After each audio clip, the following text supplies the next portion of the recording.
Hey guys, I want to welcome you to the weekly Wednesday for the Financial Freedom newsletter, where every week, every Wednesday, we delve into something inspirational, motivational, something excerpt taken from the Financial Freedom weekly newsletter. Wherever you are, if you're listening on Spotify, on iTunes, Google, be sure to click the like, subscribe, share, comment. And without ado, let's get into the show.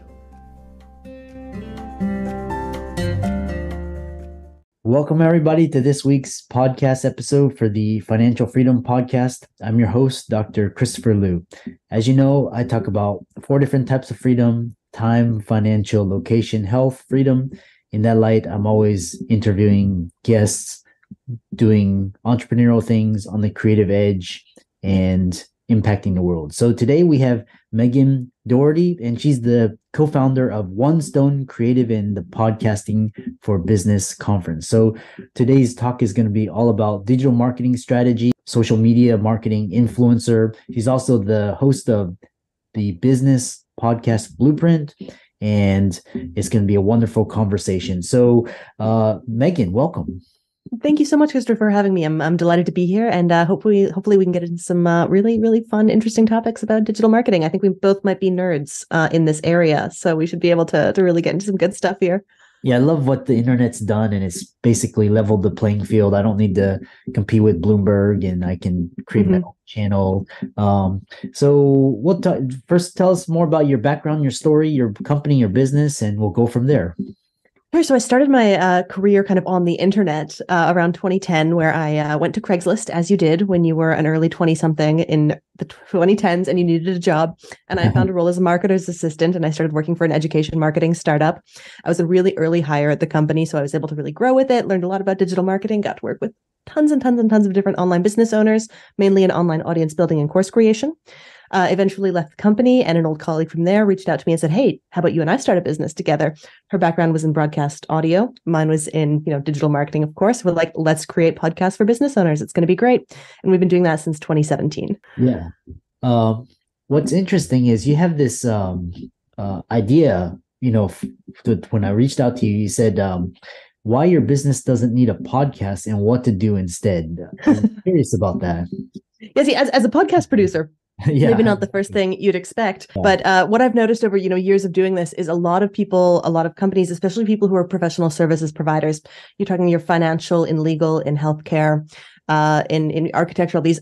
All of the other companies are doing it, right? And so, like, firm down the street has a podcast. We better have a podcast. Practice down the street has a podcast. I better have one too. And that can be a perfectly fine reason to do it. If you just want to, keep up with the professional Joneses, that's cool. You're the boss of your podcast and your business. But for a lot of podcasts, or for a lot of companies rather, the goal they actually want to achieve would be more easily, quickly, and cheaply achieved in another way. So if someone was really focused on, we need to, just amp sales. We need to do nothing but amp sales. That money is going to be better spent on another salesperson or on a lead gen company than on a podcast. And there are some cases where if a podcast is, not going to serve a direct business benefit at the kind of within the next 6 to 12 months, if it's not the most important business benefit, I'd say, do the most important stuff first. And then there's always time to start a podcast later. Interesting. And where does a podcast fit in your marketing funnel? Ooh, it can fit all over the place. So it depends on the type of podcast that you want to have, which again comes back to the business goal that you're trying to solve with your podcast.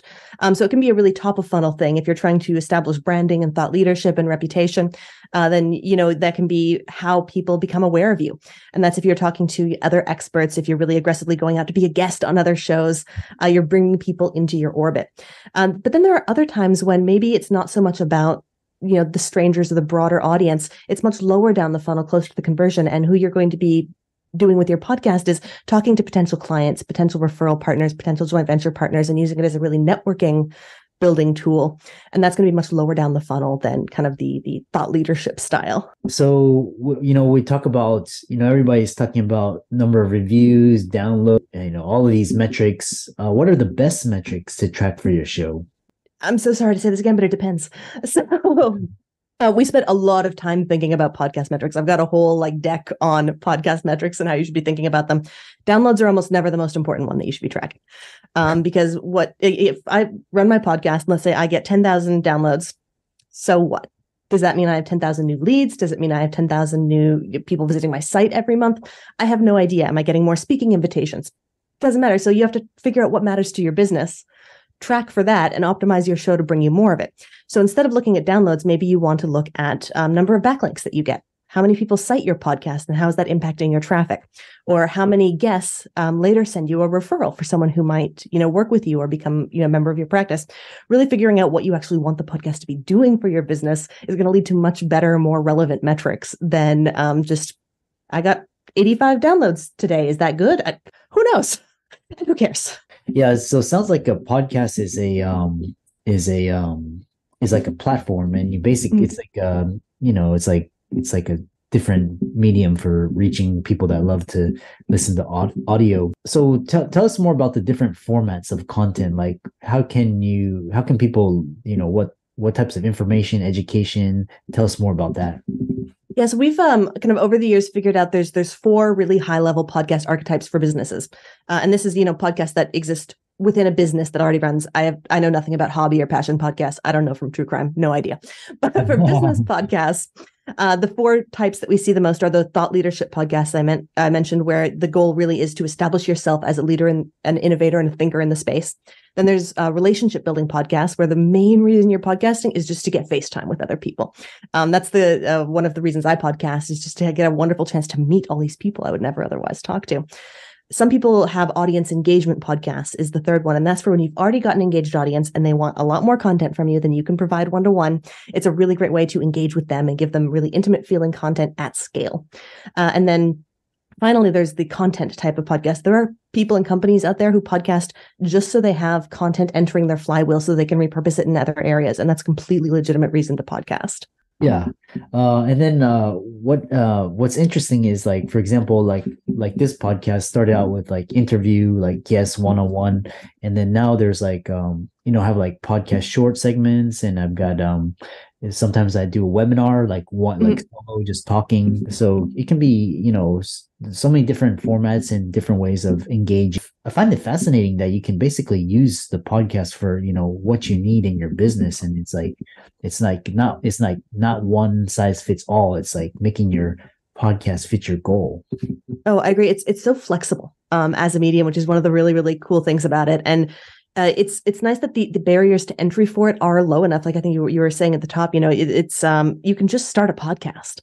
All the tools are out there. Most of them are not that hard to use. You can just start doing it and start experimenting to see what you like, how it goes. You can experiment with, show length, show type, getting into the shorts as you're talking about. Your YouTube is great, by the way. I checked it out before I came on. You're really like utilizing those cool features. And I just love that you can even experiment with, do I want to run an ongoing podcast forever, or do I need a season that's going to serve a specific purpose and then do another season on a different purpose? Yeah. There's tons of room for creativity. Yeah. One thing is also, especially with Web3, what I'm finding is a lot of creators are now using podcasting as like audio stories, and which is really interesting to really see how that goes in the next 5-10 years, how brands are built, the IP, all of that. So one thing is also, I started my show 2020, and it was kind of random, scattered, and I decided to consolidate it, make it centralized, so people could go there. How much time and money should a business plan to invest before seeing results? That's a great question, because especially when you're doing it for business, it has to show results. It's not just about the love of the game. I mean, once you have really established what is valuable to the business, if you can put some kind of quantity on that, like what's the value of a new professional relationship, or what's the value of a new client, and then say maybe over the course of a year of a podcasting, that's going to lead to 5-figure sales. Cool. You can spend probably up to, $15,000, $20,000, $30,000 on your podcast, and that's going to be a good investment for the year. As long as it is bringing enough value to your business, spend I'm slightly biased as a podcast producer, right? But, you should invest in good quality editing and audio and production and strategic support. But the difficulty comes in because so much of the benefits of podcasting is indirect. It's not a direct, I spend this much, I get this much profit out of it. It doesn't go that cleanly, sadly, to my everlasting sorrow. Once you establish, for your own business, if you're getting enough value to justify the cost of a provider that you like working with, I would say, if it is possible, it's so much work. Getting support is really, really helpful to maintain momentum, just because, all of the editing becomes a grind, creating the socials, repurposing. Getting help makes it really a lot easier if it's feasible for you. Yeah. And how do it sounds like maybe it takes about, 1 year, consistently just like producing one episode a week. I had to actually do, 2 episodes just to kind of keep up with the demand. How do you minimize time spent and maximize value with your company show? Automate everything that you can, and try to find those points of friction where your work meets the work of another human, because that's where there's always going to be the biggest pain in the butt, if you'll forgive the term.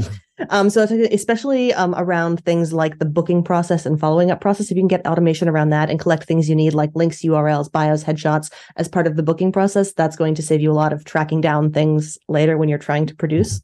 The more you can plan in advance, the easier things are going to go. Like it's not necessarily a good thing to be recording an episode that's going to release in 6 months, especially if you do deal with topical issues. But when you do have a little more leeway, it's like, okay, good. I'm recording an episode that's going to be releasing in 3 weeks. That means I've got time to actually write really good show notes and to actually do all of these things. So that eases it a lot as well. And again, as soon as you can hire support to do the things that you hate the most, go for it. There are people out there who absolutely love audio editing. I admire those people. I am not one of them. So having support with that to take on that task that makes it work rather than a pleasant activity is going to make it a lot easier to maintain over the long term. Yeah. So what the thing was, like, with having a video editor and having a social media manager, people that can do all of that. One last thing is, so when you see your podcasting, when they're launching it, what are the big mistakes businesses make when they get into podcasting? The first and biggest and most common mistake that people make is that they do not actually set a goal for what success or failure of the podcast means in advance. They start podcasting and they think, we're going to podcast and it's going to be great. And maybe it will, but what we really want to be seeing is I'm going to podcast and I'm going to develop enough relationships to help me write my co-authored book next year. Or I'm going to start podcasting and I'm going to increase my site traffic by 10% before, next March. And really having goals like that allows you to, when, your timeline is up, look at, did I succeed the business purpose for this podcast? Did it actually bring this measurable value that I need to justify this time and energy spent on it? If you don't plan out in advance what you want that to be, you're not going to know if it actually was worth your time or not. Or you may find yourself justifying something that isn't actually worth it. Or you may find yourself totally missing out on super valuable things that you're not noticing are happening for you. So being really intentional about, what does success mean for my podcast in my business? And working backwards to, this is how I'm going to know I'm succeeding. And then you can, over the course of, a year, look at, how are we doing on this? Do we need to pivot? Am I getting the value I expect? Am I getting different value? Am I getting no value? Do I hate it? Is really, really good to be doing. So biggest mistake, not establishing your metrics before starting. Yeah, I really love that. It's very like intentional, very specific, not like basically what you described as keeping up with the Joneses, which is interesting. So there's one strategy I've seen a lot of our clients use, and is really great, and it's a really almost like behind the scenes strategy that makes things super valuable. It's when they're talking to guests or when they're doing solo episodes, they keep really detailed notes of what are the key topics, ideas, and objections or problems that I'm talking about that my clients or my leads ask. If you've got a database of all these questions that you've got pre-recorded answers to, well, then when you're talking to someone, you can say, oh, listen to this episode, go to timestamp 10 minutes and 30 seconds. It's going to answer your question. That's amazing to be able to offer someone. And over the course of a year, you're going to have a huge database, but you've got to plan to be doing that kind of tracking and sorting and organizing as you go for it to be valuable. So that's one of my favorite ways to see a company get value out of a podcast. It can really save a lot of customer service time. Yeah. You mentioned something about the getting all the show notes, like all the links, the headshots, the bios. And one thing about the beauty of Podmatch is that it brings good guests, like really like legit guests. And then Podmatch is great. Shout out to Alex. Yeah, like everything's there. It's like, and it like you don't have to like search, go all these different tabs and everything. So we'll talk about, for example, host and being a guest. So as a podcast host, what does it mean to be a good host, like a good interviewer? Oh, that's such an interesting thing to be able to get into. I always, when I think about being a podcast host, and this is probably not the most official definition of it, but I always think of terms of like how like ancient hosting used to be, and how being a host was an actual responsibility, and you had a responsibility to your guests, and it was a real trust between individuals, right? You had duties as a host, and so I think as a host, you want to make sure that your guest is well prepared, that they're going to be able to be shown in a really good light, that they're going to be able to contribute what they're best at. And really being intentional about making sure they know what's going on. When the episode's going to be, it's going to be video or just audio. Like, you let me know in advance this is going to be audio, so I knew to make sure my hair looked nice. That was very thoughtful. It makes me feel valued as a guest. And then afterwards, follow up. When is the episode live? How can I say to communicate with them? You were a great guest. Thank you. And just being really intentional about how you treat your guests. I think that's what hosting, I think, is good for me. And for interviewing, it's really the type of interview that you want to have depends on the type of show that you have, right? Sometimes you want to be asking an expert lots of questions so that your audience can benefit from it. Other times you're going to be having more of a conversation between like a colleague, and that's more of a thought leadership style play. So really just figuring out what type of conversation you need to have, and kind of who the ultimate listener is going to be means it's going to be the smoothest conversation possible. Yeah. And what about being a guest? Because I know there's different ways of building your brand and platform and marketing, either as a guest or host. Oh yeah, I think if you want more traffic and attention and downloads for your own show, be a guest. Focus more on guesting than on hosting, because you kind of, when you're starting a podcast, you've got your own audience, you've got your sphere of influence. If you want other humans to be aware of your sphere of influence, you've got to go out and talk to them, and that means going to be a guest. And so I think being a little gracious as a guest as well. Think you're being given the opportunity to meet a new audience. It's a great opportunity. Do your research. Make sure you know a little bit about the show and about the person you're going to be talking to. I think those are good guest qualities, and also trying to, if it does fit, to help co-promote the show. It's not always going to be a fit, and that's okay. But when it is possible, do that as well. Yeah, I know we're coming to the end of the show, and so some last minute questions. One thing is, how can people find you, follow you, visit your website, etc.? We are our main website is onestonecreative.net. You can find pretty much everything there. If you do come to check us out, we are just about to launch a new newsletter of twice a month. We're going to be releasing case studies about how businesses are using podcasts to achieve those kind of specific goals. So if that's of interest, you should very much check it out. It'll be right there on the front page, very easy to find. And to get in touch more directly, just use absolutely any contact form on the site. It goes directly to my inbox. Yeah. And for all the listeners on the show, be sure to follow Megan at all of her social media, including Twitter, LinkedIn, Instagram, her website. And if you go to onecreative.net, you can take a look at the video training top 3 mistakes businesses make with their podcasts. So check that out as well. And Megan, thanks for coming onto the show. Podcasting is really an interesting medium. I heard about it in 2018, and it's really taken off, and it's such a fascinating way to create content and engage with people, network, etc., and be intentional. So thanks so much, and thanks for coming onto the show. Likewise, thank you so much. It's been lovely to be here.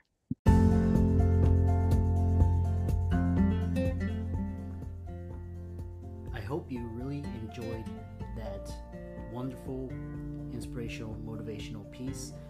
Again, wherever you are listening, if you liked it, be sure to like, comment, share, subscribe. We're on everywhere: Spotify, iTunes, Google, Amazon, Audible. And without much ado, be sure to thank this show's sponsors, and we'll see you next week.